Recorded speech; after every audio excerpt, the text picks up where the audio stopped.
पुण्यार्चक हैं wonder cement, फर्क नजर आएगा।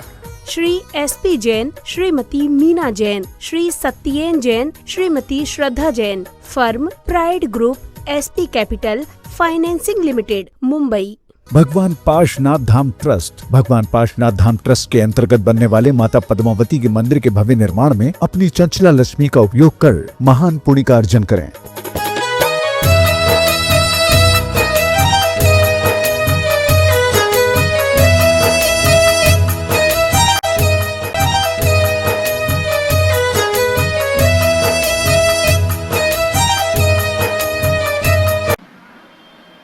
ओकारं बिंदु संयुक्तं नित्यं ध्यायन्ति योगिनः कामदं मोक्षदं चैव ओंकाराय नमो नमः। अविरल शब्द गणौग प्रक्षालित सकल भूतल कलंका मुनिर्पार्षद तीर्था सरस्वतीर्तनो दुरितम् अज्ञानतिमिरान्धानां ज्ञानाञ्जनशलाकया चक्षुरुन्मीलितं येन तस्मै श्रीगुरुवे नमः। परम गुरुभ्यो नमः। परंपराचार्य गुरुभ्यो नमः। सकल कलश विध्वंसकं श्रेयसां परिवर्धकं धर्म संबंधकं भव्य जीव मन प्रतिबोधकारकमिदं शास्त्रं श्री कार्तिकेयान प्रेक्षा नामधेयम्। अस्य मूल ग्रंथकर्तार श्री सर्वज्ञ देवाः तदुत्तर ग्रंथकर्तार श्री गणधर देवाः प्रतिगणधर देवाः तेषां वचोनुसारमासाद्य श्रीमत् आचार्य प्रवर श्री कार्तिकेय देवैर्विरचितं मंगलम भगवान वीरो मंगलम गौतमो गणे मंगलम कुंदकुंदाद्यो जैनधर्मोस्तु मंगलम सर्वमंगलमांगल्यं सर्वकल्याणकारकं प्रधानं सर्वधर्माणां जैनं जयतु शासनम्। कोटिशतं द्वादशैव कोटो लक्षाणि शतैस्त्रिधिकानि चैव पञ्चाशदष्टोच सहस्रसङ्ख्यमेतत्श्रुतं पञ्चपदं नमामि। अर्हन्त भासयत्तं गणार्देवे गन्तियं सम्मं प्रणमामि भक्तजुत्तो सुगुणानमहो वहिं शिरसा इच्छामि बन्ते सुदभक्ति कामसुको दसालोचेन अंग वंग पहने पाउडे परियम सुत्त पड़माणुग पूगे चूलिया चेव सुत्तय तुदम कायम से निष्कल मंचे में पूजे में वंदा में नमम सामि दुख खो कमको विलाओ सुगय गमनम समाय मृणम जनुगुण संपत्ति होदमोज्झम। अथ पौर्वाणिक स्वाध्याय वेलायाम श्रीमद् आचार्य भक्ति कायो सर्गम करो।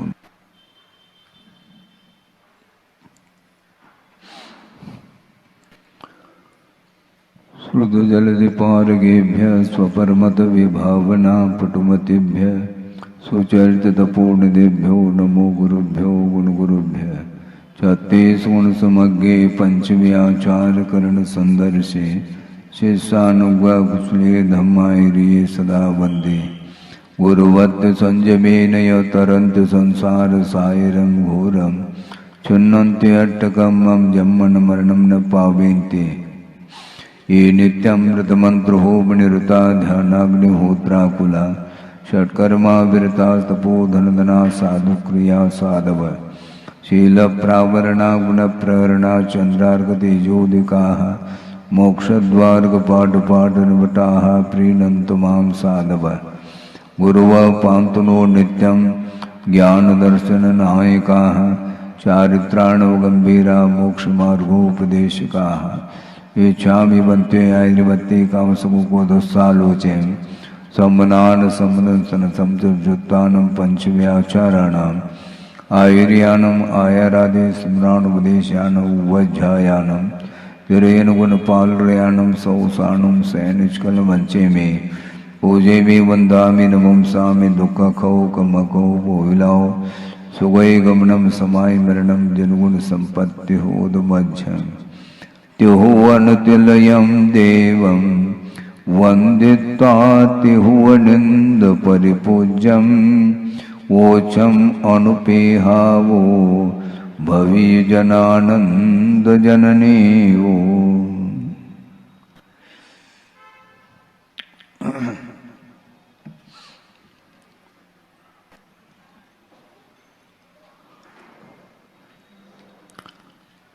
बिना किसी भूमिका के आगे का विषय एक गाथा के माध्यम से स्पष्ट कर रहे हैं। जय देवो विय रख दे मंतो तंतो ये खेत पालोय मीयमानं पे मनुष्यम तो मनुया अकया होती।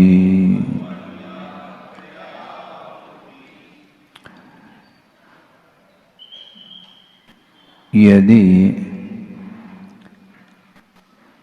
देवलोग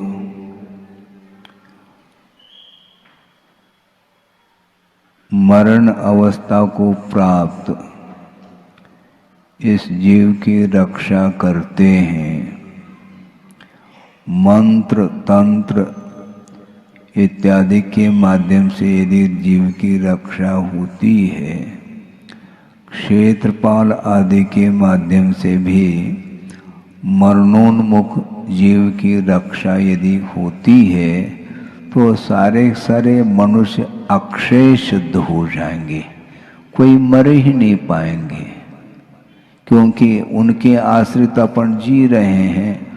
हम कभी भी मरण को प्राप्त नहीं होंगे यदि उनके द्वारा हम रक्षित होते हैं तो। इसलिए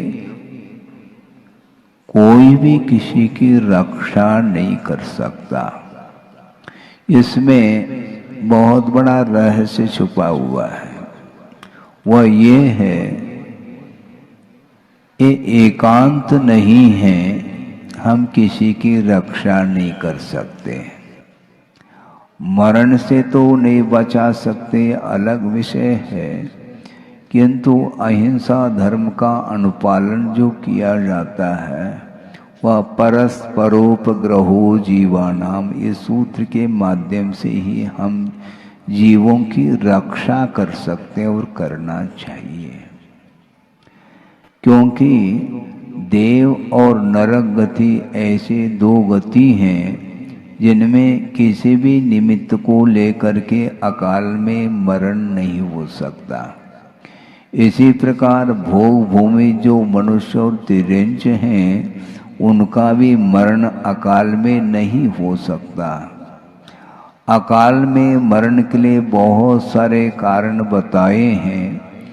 विष की वेदना के माध्यम से, रक्त का स्राव होने के कारण, भय के कारण, विषवेन रक्तकय भय संकलेश परिणाम के द्वारा, शस्त्र के प्रहार के माध्यम से, विष भक्षण करके, जलमग्न हो करके और अग्नि आदि के माध्यम से अकाल में मरण को प्राप्त करता है। आप शांति से बैठें, आप सुन रहे हैं? हाँ, जल्दी से अपने स्थान पर बैठने का प्रयास करेंगे। बाहर से आए, मैं मानता हूँ सभी बाहर से ही आए हैं। हाँ, अंदर बहुत कम लोग रहते हैं, सब बाहर ही घूमते रहते हैं।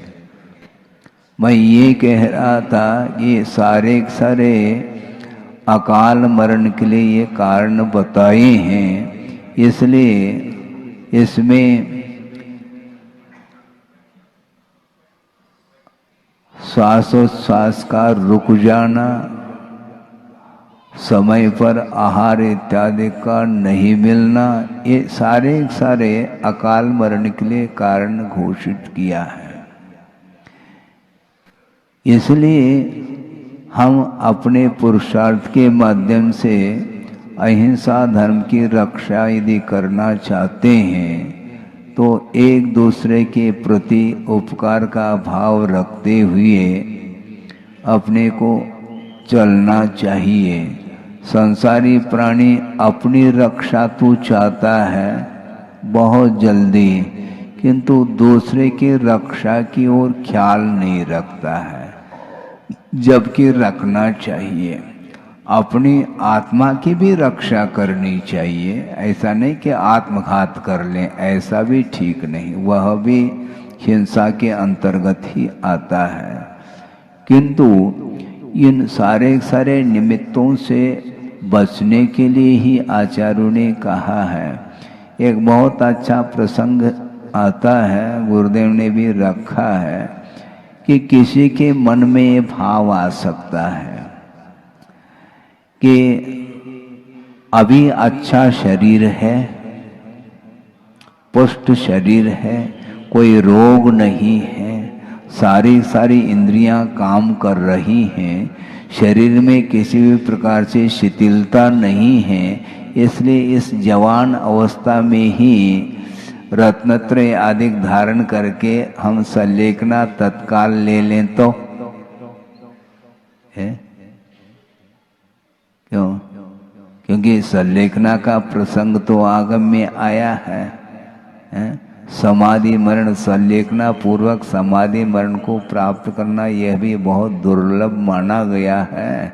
इसलिए अभी सब कुछ अच्छा चल रहा है, मतलब दिखाई भी दे रहा है, सुनने में भी आ रहा है, अभी चल फिर भी सकते हैं, आदि आदि जो भी है। इसलिए होश हवास अभी अच्छी है, इसलिए अभी ले लिया जाए। तो आचार्यों का ये कहना है ये ठीक नहीं, क्योंकि यह शरीर जो मिला है, ये मनुष्य पर्याय जो मिली है, रत्नत्रय की उपासना करने के लिए पर्याय मिली है, धर्म की आराधना करने के लिए बहुत ही ये उत्तम पर्याय मिली है। इस पर्याय का सदुपयोग करना चाहिए। संयम पालन जो होता है वह वृद्धावस्था में नहीं होता। क्या हम बाद में ले लेंगे? क्या लेंगे? बाद में क्या लेंगे? मरणासन्न होने के बाद उस समय शरीर में कोई भी क्षमता नहीं रहती है। प्रासंगिक एक श्लोक मुझे स्मरण में आ रहा है। ये कहाँ का श्लोक है मुझे ज्ञात नहीं, किंतु गुरुदेव के मुख से भी इस श्लोक को कई बार हमने सुना है। वो सुनी हुई बात को ही हम सुनाते रहते हैं। यावत् स्वास्थ्यम शरीरस्य, डॉक्टर साहब, यावत् स्वास्थ्यम शरीरस्य यावत् चेन्द्रिय संपदः तावत् युक्तम तपः कर्म वार्धक्ये केवलम श्रमः। वृद्धावस्था में केवल श्रम ही होता है, तप नहीं हो सकता। जब तक स्वास्थ्य ठीक है, शरीर अच्छा है, जब तक इंद्रियां काम कर रही हैं, कोई रोग आदि नहीं है, कोई भी प्रतिकूलता नहीं है, और विशेष रूप से तप साधना करने की क्षमता शरीर के अंदर है, तो सुबह से शीघ्रम करना चाहिए, ये कहा गया है। क्योंकि वृद्धावस्था में वह न उठ सकता है, न बैठ सकता है, न आंखों में कोई रोशनी उसकी है? और सुनने में भी नहीं आता, बल्कि स्मरण शक्ति, मेमोरी, वह भी धीरे धीरे याददाश्त कमजोर हो रहा है महाराज। वो तो होगा, कब होगा फिर? बाल्यावस्था में ही कमजोर नहीं रहता, किंतु धीरे धीरे ढलता सूरज जो है ना, वो ढलेगा वो। तो ऐसी स्थिति में इस प्रकार की नौबत न आए, उसके पहले ही अपने को रत्नत्रय की उपासना करने के लिए शरीर मिला है निरोग। यदि इसको जवान अवस्था में ही हम यदि संलेखना पूर्वक समाधि मरण करना चाहते हैं, तो उसमें आचार्य कहते हैं कि असंयम का पोषण होगा। असंयम का कैसा पोषण होगा महाराज? इसलिए होगा, मरण होने के उपरांत ज्यादा तुम्हें देव पर्याय मिलेगी, वहां पर संयम है क्या? सागरोपम आयु तो वहां पर है, आपको मिल सकती है, मिलेगी, किंतु वहां पर किसी भी प्रकार से न देश संयम का अनुपालन कर पाएंगे, न सकल संयम का अनुपालन कर पाएंगे। वहां पर रोग नहीं, निरोग शरीर है, सप्त धातु से रहित है, दैदीप्यमान वह शरीर है। और यहां तक कि इतना पुण्य तो रहता है कि जहां पर अकृत्रिम चैतालय हैं उनकी वंदना, उनकी पूजा अर्चन करने के लिए, और भी जो मध्यलोक में जो नंदीश्वर द्वीपादिक हैं वहाँ पर जा कर के अकृत्रिम जो जिनालय हैं उनकी वंदना आदि करने का भी उन्हें अवसर प्राप्त हो सकता है, ये अलग विषय है। किंतु संयम धारण करने के लिए वहाँ पर वातावरण नहीं है, क्योंकि अति साता के उदय में भी संयम की ओर ध्यान नहीं जाता, और अति असाता के उदय में भी संयम का पालन नहीं हो सकता। इसलिए नरकों में तीव्र असाता का उदय है और देव प्रजा में तीव्र साता का उदय है। साता वेदनी की उदीर्णा छठे गुणस्थान तक, ये ध्यान रखो, सप्तम गुणस्थान में साता की उदीर्णा नहीं, क्योंकि साता की उदीर्णा में संयम का अनुपालन नहीं होता। छठे गुणस्थान तक असाता वेदनी की उदीर्णा की सीमा बताई है। तो इसीलिए जब यह शरीर व्यवस्थित रहता है तो उस समय भगवान याद आ सकते हैं, और तीव्र साता का उदय हो गया तो भगवान भी याद नहीं आएंगे। याद आते हैं भगवान? नहीं आते हैं। और मान लो असाता की थोड़ी सी उदीर्णा हो गई, हरारत, हड़पोटन होने लगा, सिर दर्द होने लगा, तो उस समय देख लो, हे भगवान, अच्छा। और उसके पहले भगवान कहाँ गए थे? भगवान तो मंदिर में वेदी पर ही विराजमान हैं, लेकिन भगवान याद क्यों नहीं आते? सुख के क्षणों में भगवान को भूल जाता है संसारी प्राणी, और दुख के क्षणों में बार बार भगवान को याद करता है। हे भगवान, कौन सा कर्म का उदय आ गया? और यहाँ तक वह कहता है कि जल्दी उठा लो भगवान, सहा नहीं जाता, असह्य वेदना हो रही है, इसलिए मरण के समय पर भी वह याद करता है जल्दी से मर जाऊं तो कम से कम वेदना से मुक्त हो जाऊं। ये भाव आते हैं। शारीरिक और मानसिक पीड़ा से जब ग्रस्त हो जाता है उस समय न जाने कौन कौन से परिणाम वो कर लेता है। प्रतिकूलता सही नहीं जाती, सुख सुविधा के साथ जीवन व्यतीत करना चाहता है, किंतु आचार्य कहते हैं यह जो शरीर मिला है, ये जो पर्याय मिली है, ये रत्नत्रय की उपासना करने के लिए अथवा यथायोग जो है व्रतों की आराधना करने के लिए, यम संयम नियम इत्यादि के अनुपालन करने के लिए शरीर मिला है। इसलिए आप लोगों को अब ज़्यादा प्रतीक्षा नहीं करनी चाहिए। कई लोगों का ये कहना, महाराज कर्तव्य है, हाँ, हम क्या करेंगे? कर्तव्य तो है, लेकिन कर्तव्य की एक सीमा होती है। मान लो आपका परिवार है, परिवार में बच्चे जब तक छोटे रहते हैं तब तक पालन पोषण की बात आती है, और धीरे धीरे वो बड़े हो रहे हैं, हो गए हैं, और यहाँ तक कह रहे हैं पिताजी को कि पिताजी आप थोड़ा सा घूम आओ, आप यात्रा कर लो, आप महाराज के पास पहुंचो। भले महाराज बनो या न बनो, ये बात अलग है, लेकिन आपके लिए हम अवसर दे रहे हैं कि इस उम्र में ये अब धर्म करने का ये समय है, इसलिए हम तो खड़े हो गए और आप खड़े नहीं हो पा रहे हैं, इसलिए वहाँ पर बैठ जाओ, आप सभा में पहुँचो, आप धर्म श्रवण करो, हम दुकान देख लेंगे। इस प्रकार की यदि उनकी क्षमता अंदर आती है तो उनके लिए दायित्व देना चाहिए, हैंडओवर।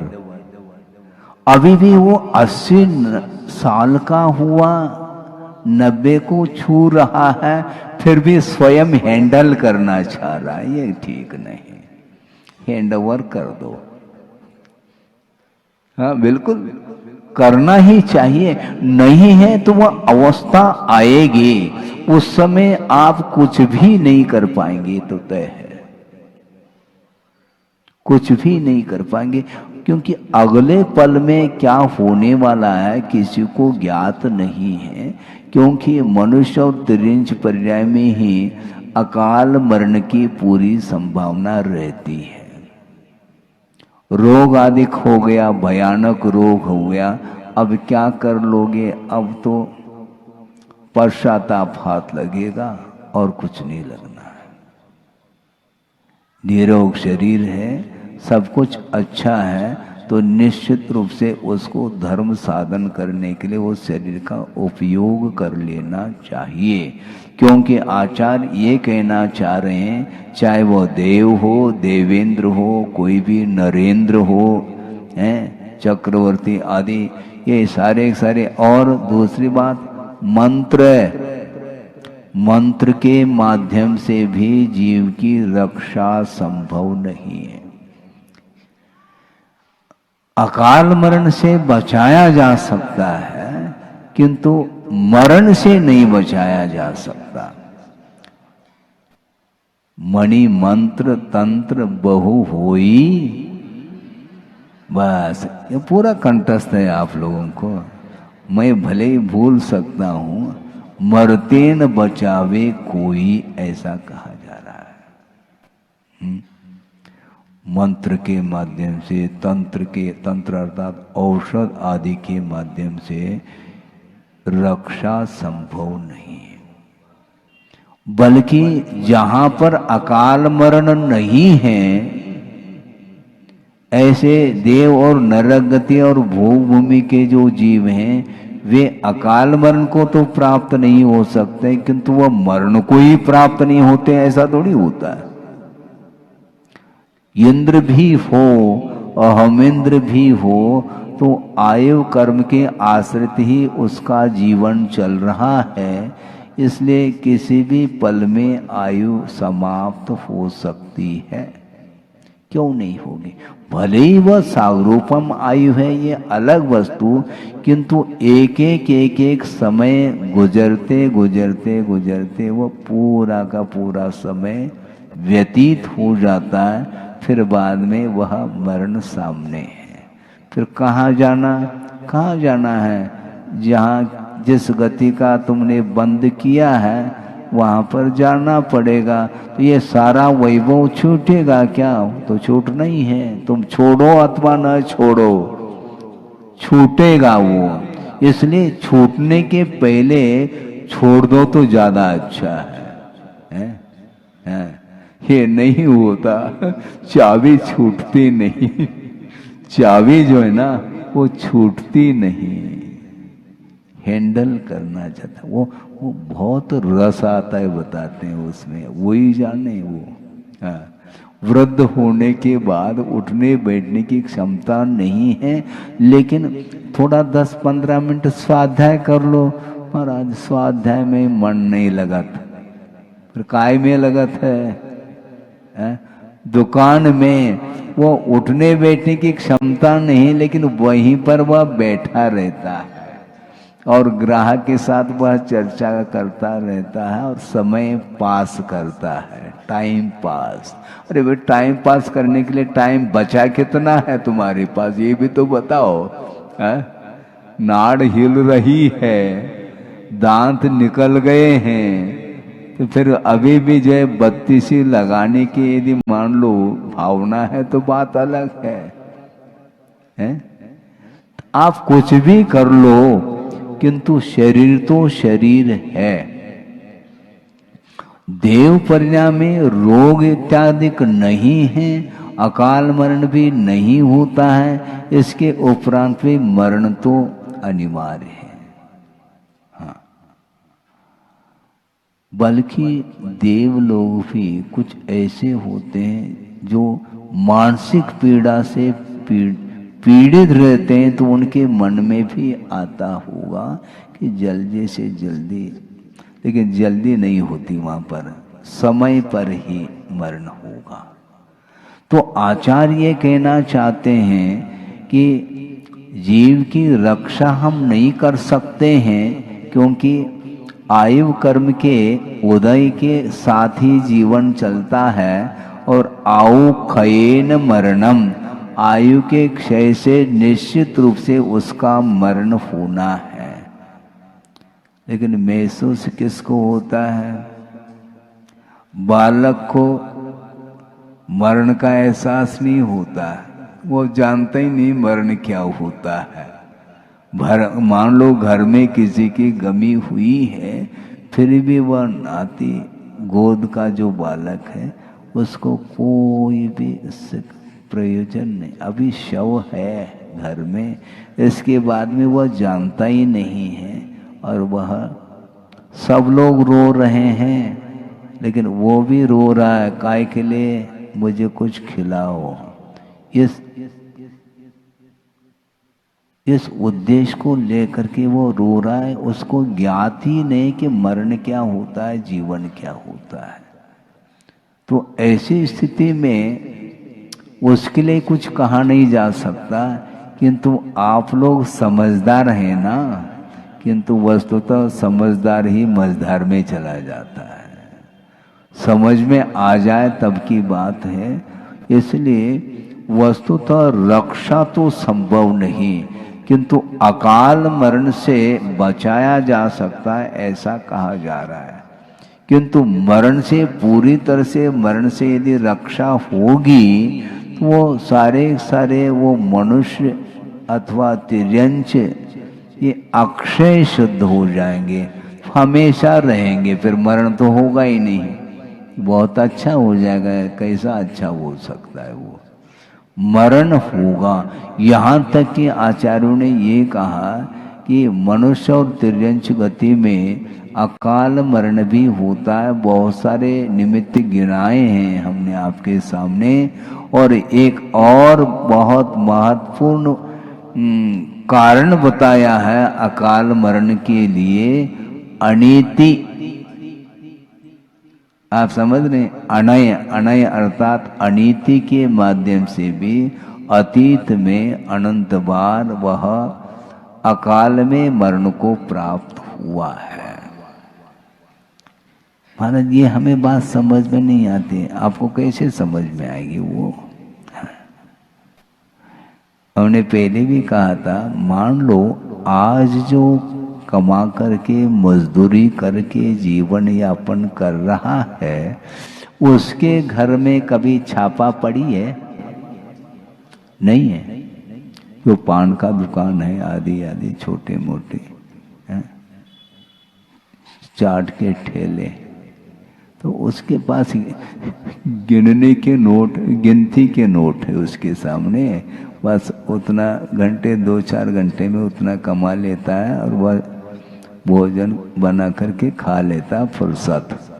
अब उसके पास कुछ है ही नहीं संपदा, तो कौन जाएगा चोरी करने के लिए? और जो बिल्कुल गिनीज बुक में आ रहा है, तो सबके निगाह में है वो, भैया वहीं चलो, माल मिलेगा। तो ऐसी स्थिति में वो जा करके वह सीधा सीधा कह देता है, जल्दी करो, चाबी दे दो, मैं निकाल दूंगा। कहाँ कहाँ पर है अब बताबर दो, मैं निकाल करके ले जाता हूँ। नहीं कहते हैं तो फिर दिखा देता है, तो उससे भयभीत हो जाता है। प्राणों की रक्षा के लिए वह चाबी को दे देता है। और यहाँ पर धार्मिक क्षेत्र में बोली होती है, तो कैसे बोली होती है वो? डॉक्टर साहब हंस रहे हैं। वो बोली कैसी होती है मालूम है? चैन पुल्ली जैसे, बिल्कुल एक एक इंच खिसकती वो बोली। एक एक इंच खिसकती है। किसी ने कुछ कहा 100 रुपये बढ़ा दिया, 1000 रुपये बढ़ा दिया, बस ऐसे खिसकती जाती है। वो नोट खिसकते नहीं हाथ में से। और वहां पर सब कुछ दिया जा रहा है, इसके बाद भी ले करके उसको खत्म करके चला जाता है, उसका वध करके जाता है, ताकि स्वयं की रक्षा की बात आती है। ऐसा न हो कि मैं पकड़ में न आ जाऊं। इस प्रकार उसकी दशा होती है। इसको क्या बोलते हैं? अनय। नीति न्याय के अनुरूप वह वित्त का अर्जन करके उसमें से परसेंटेज के रूप में अपने जीवन यापन के लिए वह रखता है, और शेष सारा वह धन अथवा वह जो संपदा है वो धार्मिक कार्य में उपयोग में ले आता है। तो उसके माध्यम से जीवन की रक्षा होती है। और मान लो और कोई भी अड़ोस पड़ोस के जो लोग हैं जिनके पास धन की कमी है, निर्धनी हैं, गरीब हैं, उनके जीवन यापन के लिए वह उसका उपयोग कर लेता है परोपकार की दृष्टि से। तो इसके माध्यम से तो जीवन विकसित होता है। इसलिए अकाल मरण से बचना चाहो तो इन सारे जो दुर्व्यवहार है, दुराचार है, अनीति है, अत्याचार, अनाचार आदि के माध्यम से वह जीव का पतन होता है। इस प्रकार समझ करके वह चलता है तो निश्चित रूप से वह अकाल मरण से बच सकता है। इसलिए संयम पालन करने की दृष्टि से दान का प्रावधान है। आहार दान है, औषध दान है, अभय दान है, अथवा आश्रय दान है, ज्ञान दान है, उपकरण दान है, और भी बहुत सारे प्रसंग के अनुरूप हो सकते हैं। उसके माध्यम से वह जीवन चलाता है और दूसरे को भी जीवन जीने के लिए वह सहयोग प्रदान करता है। इसके माध्यम से अहिंसा की रक्षा होती है। जीव का स्वरूप क्या है? जीव का क्या स्वरूप है? ज्ञान दर्शनोपयोग तो वो तो है।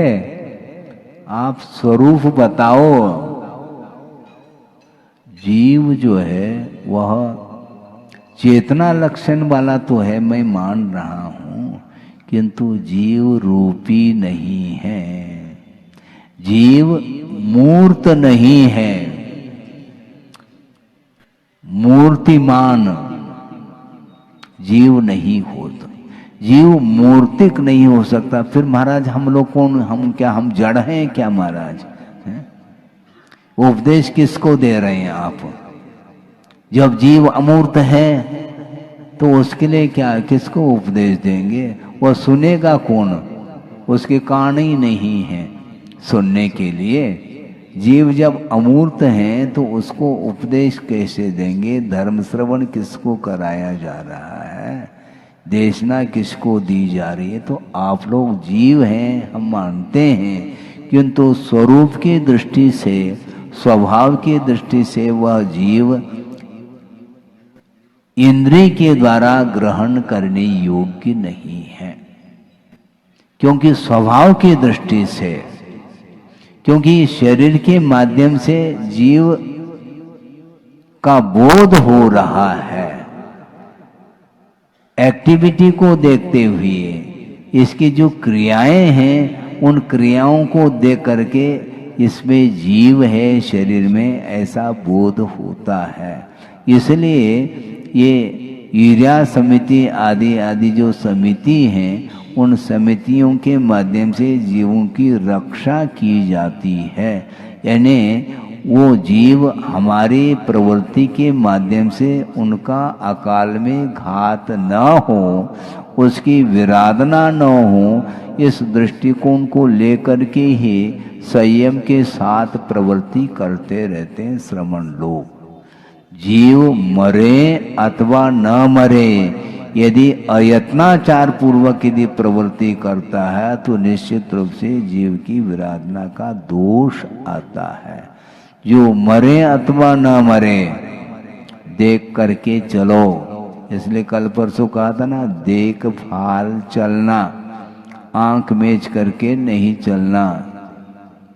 और दूसरी बात, देख करके चल रहे हैं, ईर्या समिति पूर्वक चल रहे हैं श्रमण लोग। इसके उपरांत भी एक और बिंदु देते हैं आचार्य, भाई ईर्यापद समिति से तो चल रहा हूं ना, हाँ ठीक है, लेकिन प्रयोजन हो तो चलो, नहीं तो मॉर्निंग वॉक, सुबह सुबह घूमने के लिए 2-3 किलोमीटर चले जाएं, ऐसा नहीं।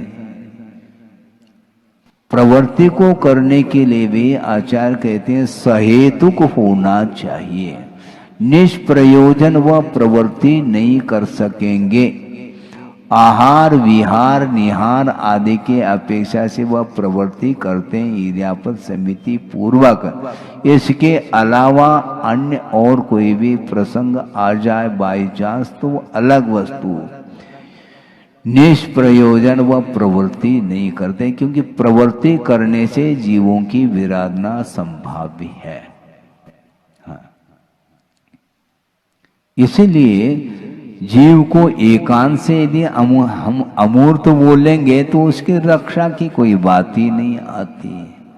हमारी प्रवृत्ति से जीव का घात हो कैसा सकता है, क्योंकि जीव अमूर्त है। ये बात पकड़ ली उसने, शब्द पकड़ने में बहुत होशियार है।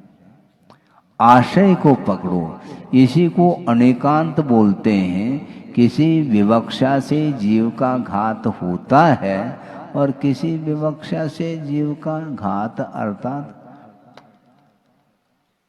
उसका मरण संभव नहीं, क्योंकि द्रव्य की दृष्टि से उसका कभी भी मरण संभव नहीं। उत्पाद व्यय ये जो परिणति है, ये पर्याय की विवक्षा से ही संभव है। द्रव्य दृष्टि से वस्तु की अपेक्षा से उसका विनाश संभव नहीं है, किंतु पर्याय के अपेक्षा से वध होता है, घात हो जाता है, और उसके माध्यम से उसको दुख का अनुभव होता है। इसलिए दूसरे को दुख उत्पन्न न हो, इस दृष्टि को लेकर के ही श्रमण लोग आगम के अनुरूप अपनी प्रवृत्ति करते रहते हैं। इस प्रकार ये गाथा का आशय शुद्ध हुआ है। अब और कोई भी विशेष बात हो तो कही जा सकती है, कोई जिज्ञासा भी रखना चाहें तो रख सकते हैं, नहीं रखना चाहें तो धीरे धीरे आगे हम बढ़ ही रहे हैं। एकदम समाप्त थोड़ी होने वाला है ग्रंथ तो बहुत लंबा चौड़ा है, शायद ही चतुर्मास में समाप्त हो पाएगा, क्योंकि 1.5 महीने तो वैसे ही हो गए हैं। अब अभी जो है ना मुश्किल से 10-12 पृष्ठ हुए हैं 1.5 महीने में हैं। ऐसी स्थिति में धीरे धीरे तो हम आगे और बढ़ रहे हैं। आगे की गाथा लेते हैं। अयि बलिवो विरवुद्धो मरण विहीनो नदी सदे कोवी रखे जंतो विषया रख पयारे विविहेहि।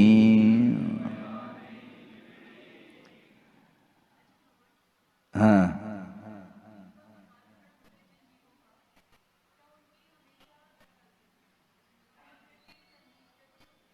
हाँ हाँ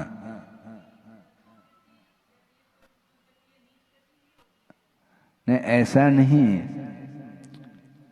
उसी भव से मुक्त होने वाले हैं, उनका भी अकाल मरण हो सकता है ना। दिक्कत क्या है?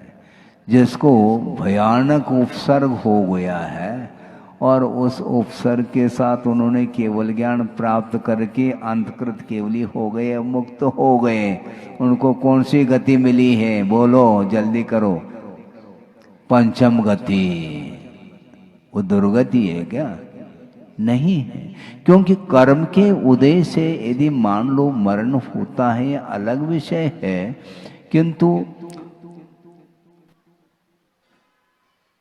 मरण होने के पहले यदि आयु का बंध कर लिया है तो उसका अकाल मरण संभव नहीं, एक सिद्धांत है। और जिसने आगामी भव संबंधी आयु का बंध नहीं किया है उसका अकाल मरण संभव है, ये विषय है। तो मरण के समय पर उसके परिणामों के ऊपर निर्धारित है। हाँ, उसकी लेशा और उसके परिणाम उसके ऊपर निर्धारित है। बहुत अच्छा आपने प्रसंग दे दिया। हम धीरे धीरे आगे बढ़ रहे थे और विषय मिल जाएगा इस निमित्त से। ये अनिवार्य नहीं है कि अकाल मरण के साथ दुर्गति ही हो। हाँ, और सकाल मरण के साथ सदगति ही हो, ऐसा कोई नियम है क्या? तो नियम क्या बनाना चाह रहे हैं आप? हैं? जिसका अकाल मरण नहीं उसकी सदगति हो जाएगी, ऐसा कोई नियम नहीं है। नियम ये है कि उसके परिणाम के ऊपर निर्धारित है। जैसे पहले भी ये प्रसंग दिया था, वो अलग प्रसंग था, उस उदाहरण को यहाँ पर प्रसंग बनाया जा सकता है। वो ये है,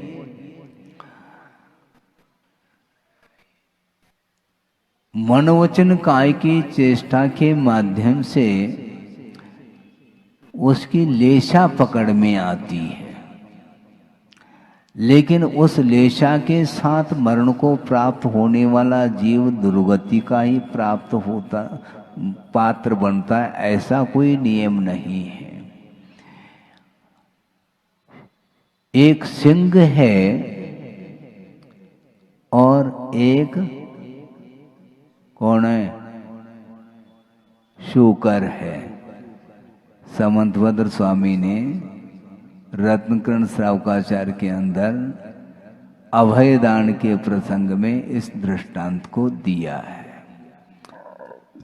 अब मुनि महाराज ध्यान में हैं, गुफा में बैठे हैं और उस सिंह ने देख लिया है और उसके भक्षण के लिए वह जा रहा है। और वह शूकर ने देख लिया कि ये अब मुनि महाराज बच नहीं पाएंगे, ये भक्षण कर जाएगा।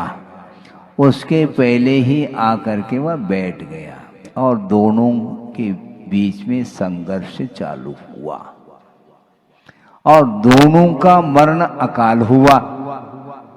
हुआ क्या? नहीं हुआ ना। तो अकाल मरण करने वाला दुर्गति का पात्र होता है। तो शूकर कहाँ पहुंच गया? पहुंचना नहीं चाहिए, क्योंकि अकाल में मरण हुआ है। और मरण अकाल में हो अथवा सकाल में हो, परिणाम के ऊपर निर्धारित है। अभय दान के प्रसंग में शूकर को रखा है। हाँ, मेरे प्राण चले जाएं, लेकिन आत्मघात के परिणाम नहीं उसके, किंतु रक्षा के परिणाम है। अपने जीवन की रक्षा का उन्होंने कोई परवाह नहीं किया। उसने मेरे प्राण तो फिर मिल जाएंगे, क्योंकि मरण तो होना ही है, तो दूसरे की रक्षा के साथ प्राण चले जाए तो इसमें हानि क्या है? हाँ।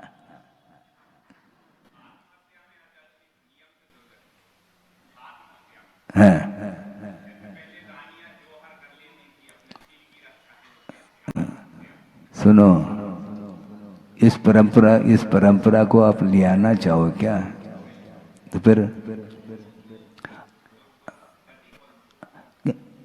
समस्या ये है कि आत्मघात वस्तुतः ये हिंसा है। हाँ, आप शील की रक्षा करो ना, क्या बात हो गई? आत्मघात क्यों कर रहे हैं आप? अपनी शील की रक्षा करो, संयम धारण करो ना, क्या बात हो गई? संयम धारण करके मरण को प्राप्त हो जाए, कोई उपसर्ग कर ले ये अलग विषय है। स्वयं क्यों घात करें? दूसरे के द्वारा उपसर्ग हुआ और उपसर्ग के माध्यम से जीवन का अवसान हुआ, इसमें किसी भी प्रकार से पाप का बंध नहीं होगा। किंतु आत्मघात करना ये ठीक नहीं माना गया है, क्योंकि जीवों की रक्षा की बात करो। जिस प्रकार दूसरे के जीवों की घात से हम बचते हैं, उसी प्रकार आत्मघात से भी अपने आप को बचाना चाहिए। किसी के थ्रू घात हो रहा है वो अलग विषय है, सुसाइड नहीं करना चाहिए। और आज ये देखते हैं जो स्कूल कॉलेज इत्यादि के जो छात्र हैं वो डिप्रेशन में आ जाते हैं और अंक कम मिल गए, मान लो फेल हो गया, अब माता पिता क्या कहेंगे, क्या होगा, ये टेंशन में आकर के आत्मघात करते हैं। सदगति होगी? बोलो। आप अभी तो कह रहे थे ना शील की रक्षा के लिए, यहाँ पर कौन सी रक्षा हो रही मुझे बताओ आप? समस्या ये है कि वस्तुतः हम किस लिए जी रहे हैं इसका ख्याल ही नहीं है। जीवन मिला है उसको धर्म की आराधना करते हुए पूरा जीवन मान लो 10 दिन में ही निकल जाए, हमें कोई बाधा नहीं। एक संक्षेप प्रत्याख्यान नाम का भी प्रसंग आता है। प्रत्याख्यान एक बृहद प्रत्याख्यान होता है और एक संक्षेप प्रत्याख्यान। मूलाचरण में इसका अच्छा वर्णन मिलता है कि समय पर विधिवत संलेखना लेकर के समाधि मरण करना ये बृहद प्रत्याख्यान के अंतर्गत आता है। किंतु उपसर्ग आ गया सामने, अब मरण निश्चित है तो तत्काल प्रत्याख्यान कर लेता है। अब ये उपसर्ग दूर नहीं होगा तो अन्न जल का त्याग करके वह नमोकार मंत्र का उच्चारण करता करता वह संलेखना मानी जाती है, आत्मघात नहीं। क्योंकि दूसरे के द्वारा आक्रमण हुआ है। देवकृत उपसर्ग हो सकता है, मनुष्यकृत हो सकता है, तिर्यंचकृत हो सकता है और प्राकृतिक आपदा के कारण भी अकाल में मरण हो सकता है। उस पोजीशन में उस अवसर पर वह सावधानी के साथ आगम के अनुरूप वह चारों प्रकार का आहार का त्याग करके वह, क्योंकि धर्माय तनु विमोचनम कहा, धर्म की रक्षा करने की दृष्टि से वह संलेखना को अंगीकार कर रहा है और वह प्रीति पूर्वक ग्रहण करता, ऐसा आगम में उल्लेख है। जोशिता सेविता ऐसा नहीं कहा, संलेखना को वह ग्रहण करना ऐसा नहीं, प्रीति पूर्वक, बाध्य नहीं। संलेखना दी नहीं जाती, संलेखना ली जाती है। हाँ, बार बार कहने के उपरांत भी हम साहस नहीं होता। क्या साहस करना बार बार, क्योंकि बोलने की क्षमता नहीं रही। अब क्या करना चाहो? है? इच्छा शक्ति इसकी समाप्त नहीं होती। और जीवों, ये लास्ट में भी संलेखना के ये 5 अत्याचार गिनाए हैं। जीने की इच्छा, मरने की इच्छा, मित्रानुराग, सुखानुबंध और निदान, ये 5 अत्याचार हैं। निर्दोष संलेखना उसकी होती है, इन दोषों से ऊपर उठ जाता है। तो हम ये कहना चाह रहे थे कि मरण के समय पर उसके परिणाम किस रूप में हैं, उसके ऊपर निर्धारित है। उसी समय यदि मान लो आयु का बंद करने का अवसर आ भी जाता है तो शोकर कहाँ पहुँच गया ये देख लो। इसलिए ये आगम के अनुरूप आप सोचिए। आगम में ये लिखा है क्या, आपने पढ़ा है क्या कि अकाल मरण से जो आयु कर्म समाप्त हो जाता है तो उसके माध्यम से वह नीच गति को प्राप्त करता है। ऐसा हमें आगम चाहिए, बस नहीं है। उसके परिणाम किस रूप में है उसको लेकर के कथन करो। हाँ, बहुत कठिन काम है ये। और ये मनुष्य और तिर्यंच ऐसे हैं जो मरना नहीं चाहते हैं, और देव में अकाल मरण है नहीं। और बचे कौन? एक नरक गति का वह जीव नारकी, वह पल पल मरना चाहता है किंतु मरण नहीं होगा। क्योंकि 1 सेकंड में मरण हो गया मान लो तो उस दुख से, अनंत दुख से वह बच जाएगा ना, ऐसा नहीं बच सकता। हाँ।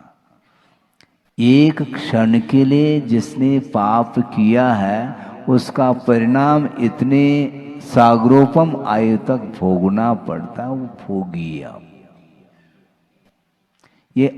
ये व्यवस्था किसी ने दी नहीं, ये सिद्धांत है।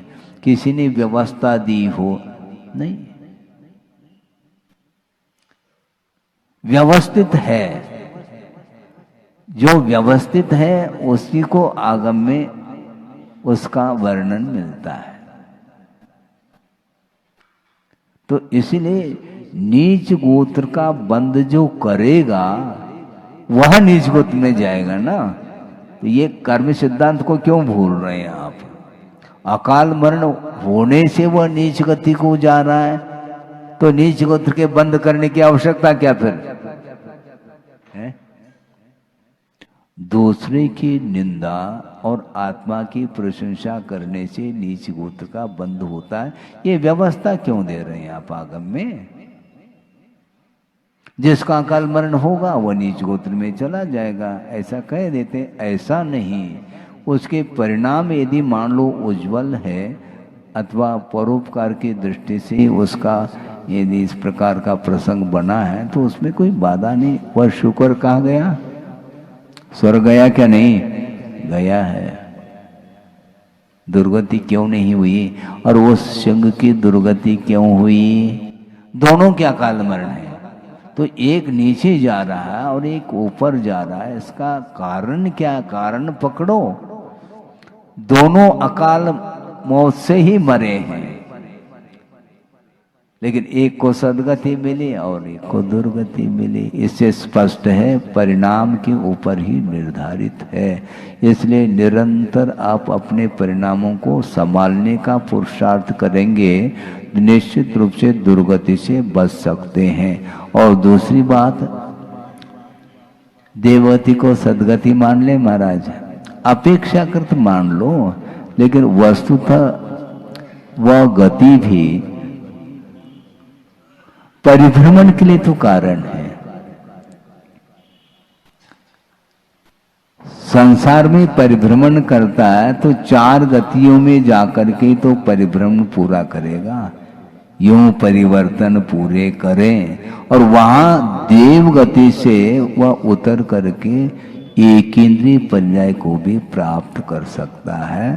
प्रथम या दूसरे स्वर्ग तक के जो देव हैं भवनत्रिक और प्रथम सौधर्म और ईशान स्वर्ग तक के जो देव हैं, सारे सारे देव ऐसा नहीं कहा जा रहा, किंतु जिसके परिणाम जो है ना संक्लेशित हो जाते हैं तो उसके माध्यम से वह एक इंद्रिय का भी बंद कर लेता है। कहाँ तो वहां पर शुभलेशा है, पीतलेशा है, पीत पद्म शुक्ल ये तीनों शुभलेशा मानी गई हैं। इसके उपरांत भी पीतलेशा जो कि हीमान जो पीतलेशा है उस स्थिति में वह संक्लेश परिणाम के कारण वहां से देवगति से तिरिंच तो बनी रहा, किंतु उसमें भी एक इंद्रिय पर्याय को प्राप्त कर रहा है। और कौन से 12वें स्वर्ग तक का जो देव है वह पंचेंद्रिय तिर्यंच पर्याय को प्राप्त कर सकता है। तो इस प्रकार जो दुर्गति के योग्य जो परिणाम हो रहे हैं उन परिणामों के माध्यम से पतन हो रहा है, न कि अकाल मरण के कारण पतन हो रहा है। क्योंकि अंतःकृत केवली को कहाँ ले जाओगे आप, हमें बता दो। वो मोक्ष चले जा रहे हैं, स्वर्ग तो फिर भी ठीक है, वो मोक्ष प्राप्त कर रहे हैं, निर्वाण का लाभ उन्हें हो रहा है। ये पंडित मरण के अंतर्गत आता है और अकाल में ही हुआ। किंतु ये भी इतना भी सिद्धांत से ध्यान रखना कि मरण जो होता है वह मरण के गुणस्थान कितने हैं इसको ध्यान में रखो। पहला, दूसरा और चौथा, ये 4 ही गुणस्थान मरण के योग्य हैं। अन्य गुणस्थानों में मरण नहीं होता है, ये इसका अर्थ है। इसलिए केवल ज्ञान तत्काल उत्पन्न हो जाता है। अंतर्मूर्तवर्ती वह पर्याय है, वह अकाल में मान लो मरण, क्यों आयु तो काफी लंबी है लेकिन अकाल मरण हो गया। उसके अकाल मरण हुआ ही नहीं, उसी समय उन्हें जो कुछ करना था कर लिया, उन्होंने कृतकृत्य हो गए। तो इसलिए परिणामों के ऊपर ही ये सब निर्धारित है। इसलिए इस आचरण भावना का तात्पर्य इतना ही है। ये सारा यह द्रव्य का है, कुछ कह रहे हैं, द्रव्य का परिणमन हो रहा है तो उस परिणमन को हम रोक नहीं पाएंगे। तो उत्पाद और व्यय जो हो रहा है ये तो होगा, हाँ, ये रुकने वाला नहीं। शरीर मिला है तो वह उसका बिखरना अनिवार्य है। तो इसलिए जब अनित्य है तो अनित्य के शरण नहीं जाना, यह वर्णन चल रहा है। इसलिए चाहे वो देवेंद्र हो, चाहे धर्मेंद्र हो, क्षेत्रपाल हो, कोई भी पाल हो, उनके द्वारा हम मरण की रक्षा उनके द्वारा नहीं हो सकती, यह प्रसंग चल रहा है। किंतु अकाल मरण से बचाने की दृष्टि से ये सारा विषय आया है। दान आदि का प्रसंग के माध्यम से अकाल मरण से बचने के लिए उपदेश दिया गया है। आगे का विषय कल देखा जाएगा। बोधि समाधि परिणाम शुद्धि स्वात्मोपलब्धि शिव शोक शुद्धि चिंतामणिम चिंतित वस्तुदाने त्वां मंदमानस्य ममास्तुते। परम पूजाचार्य गुरुवर श्री विद्यासागर जी मुनि महाराज। इस कार्यक्रम के पुण्यार्चक थे वंडर सीमेंट, फर्क नजर आएगा। Shri SP Jain, Shrimati Meena Jain, Shri Satyen Jain, Shrimati Shraddha Jain. Firm Pride Group, SP Capital Financing Limited, Mumbai. Bhagwan Parshvanath धाम ट्रस्ट। भगवान पार्श्वनाथ धाम ट्रस्ट के अंतर्गत बनने वाले माता पद्मावती के मंदिर के भव्य निर्माण में अपनी चंचला लक्ष्मी का उपयोग कर महान पुण्य का अर्जन करें।